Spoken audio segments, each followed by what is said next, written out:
Hello everyone, my name is Ashwin Avula and I am a senior from Century High School. So currently, the concept of image-to-image translation has been revolutionary in the field of AI. And so for the past year, I've been researching what are called convolutional neural networks, which are artificial intelligent machine learning algorithms. With these networks, I was able to create my own image-to-image algorithm. So today I will be speaking on why this concept of image translation has been so popular and how these networks are used for this task. Now, before I get into the complexities of machine learning, I first off want to explain the importance of image translation and what it really is. Image translation is literally the process of taking an input image and performing a series of computations on the image to create or translate a new image. So here we have this image of two zebras and we translate it into this image of two horses. And so while this seems like a very rudimentary concept, it can be applied to many meaningful situations. For my research, I decided to focus on medical imaging and implementing image translation in the field of radiology. Now, I'm not the first person to do this, however, I really wanted to research how these algorithms work and how useful they can really be. In this case, I was looking at patients with gliomas. Gliomas are tumors that occur in the brain and spinal regions, and sadly, only 25% of patients diagnosed with severe cases of these tumors survive for more than a year past diagnosis. Nowadays, radiation therapy is the main treatment for glioma, and this form of treatment relies on the information obtained from several different MRI sequences. As you can see here, we have some MRI scans of a patient, and while each scan anatomically shows the same features, the respective MRI sequences hold crucial contrast information. However, one drawback of this process is that it's very costly and its inefficiency could impose greater health risks for patients. Instead, by using this idea of image translation, we can take one MRI and then convert it to the other necessary sequences. In doing this, hospitals can create a more streamlined and cost-effective treatment process. One thing to note is that in data science and in machine learning, the data that one works with is actually the most important aspect of the project in some cases. So in this study, I was able to use the well-known BROTS dataset, which is an open source collection of MRI scans from around 300 glioma patients, where each patient had several different corresponding MRI sequences taken. Here you can see some of these axial scans. And in this study, I'll be focusing mainly on T1 weighted MRI scans and T2 weighted MRI scans and translating from T1 to T2 MRIs. Now, because we have corresponding T1 and T2 scans from the same patient, we have what is called paired data, which will be very important as I will explain soon. So, how does this all work? Well, at its simplest form, convolutional neural networks used for image translation are categorized as supervised machine learning algorithms. And this figure here perfectly describes how supervised machine learning algorithms operate. Once we have our credible data here, we can create and train our model. During this training process, we feed an input T1 image, and then our model creates a prediction from this T1 image, and this prediction is the translated T2 image. After the model creates its prediction, we can actually compare it to what the model should have output because we thankfully have paired data like I explained before. Then the algorithm determines how accurate the prediction was by comparing the prediction to the desired output. So from this, the algorithm adjusts the model so that the next time the model creates a prediction, it will hopefully be more accurate. Now, what I just described here was one loop of this training process. In reality, we conduct several thousands of these training loops to minimize the loss of the model.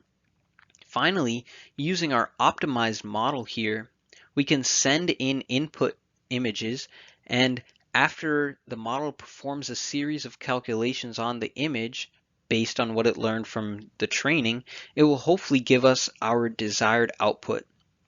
So now that we have a basic understanding of the field of study and its purpose, I'm going to explain my research and how it was conducted.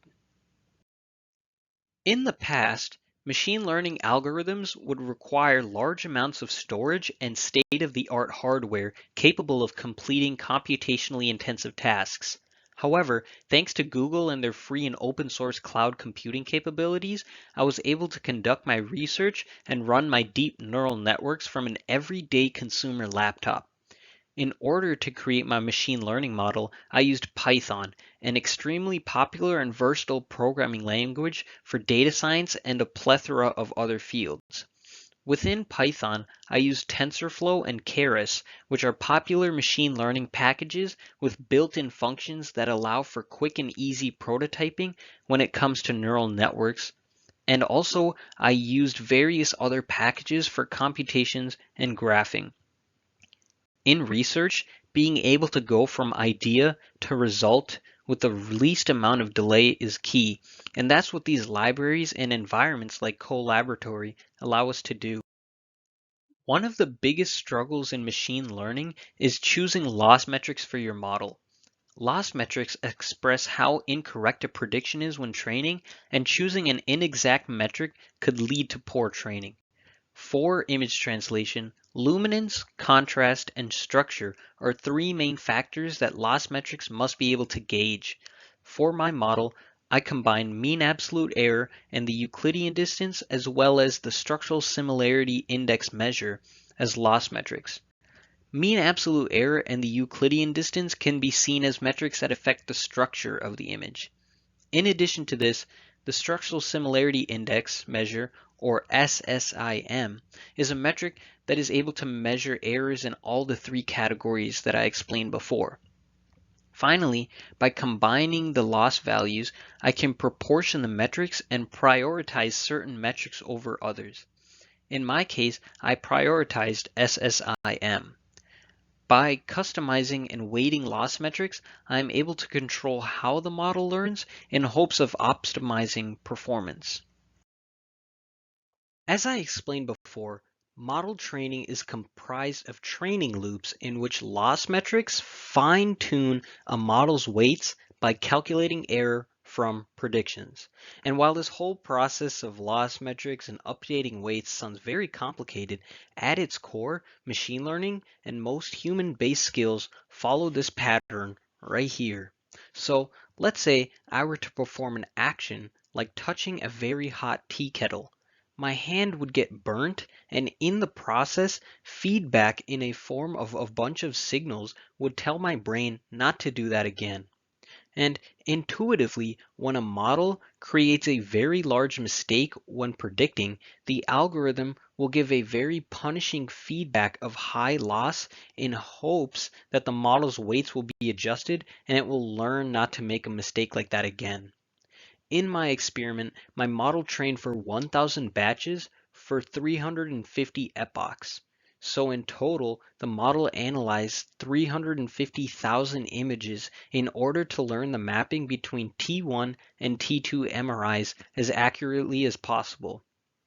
As I stated before, because I was using the free GPU services from Google, I was only allowed to train for 6 to 8 hours per day. Because of this, each model I tested took around 14 days to train. So what does this process actually look like? Well, here in this figure you can see we have the input T1 MRI image and the ground truth, which is the corresponding T2 image. We have the synthesized image, which is the model's prediction of the T2 image, and finally the error image, which is the difference between the ground truth and the synthesized image. And this is an output from the algorithm that I would have received at the very beginning of training. So that's why it looks very inaccurate. So as for now, this error map doesn't really help very much because we can visually see that these two images are not even alike. In addition to this, down below we have some of these loss metrics that I explained before, and they quantitatively show how far off the prediction is from the desired output. So now let's see if we can start training the model. Now, as the training starts, you can see the model's predictions start to get closer and closer to the desired output. This process is very gradual, and sometimes you will even see it get worse. But in reality, that's how we learn too. Slow and steady, and when we make mistakes, we learn from them. As we watch this training process, if you keep an eye on the error map, you can see specifically how the model is learning, whether it be contrast, luminance, or structure of the image. This is not my final model, as my model trained longer, but as you can see here, after 100 rounds of training, how close the prediction is getting to the ground truth. As I stated before, with supervised learning, once training is complete, we can then feed test images to the model. For the validation test set, I had set aside a patient's whole 3D MRI.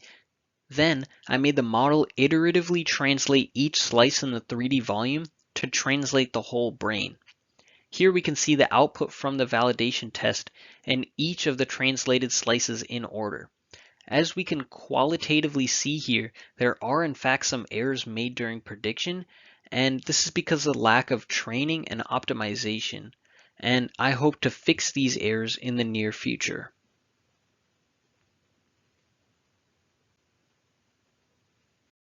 So here you can see the quantitative results from that validation test. So here we have the total mean squared error, mean absolute error, and the structural similarity index measure for the whole 3D brain. And then we have the average error per slice for those metrics.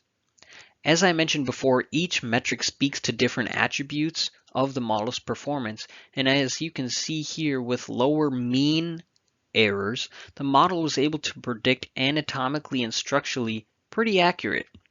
However, the model did seem to suffer with the contrast, which is demonstrated here in the higher SSIM loss.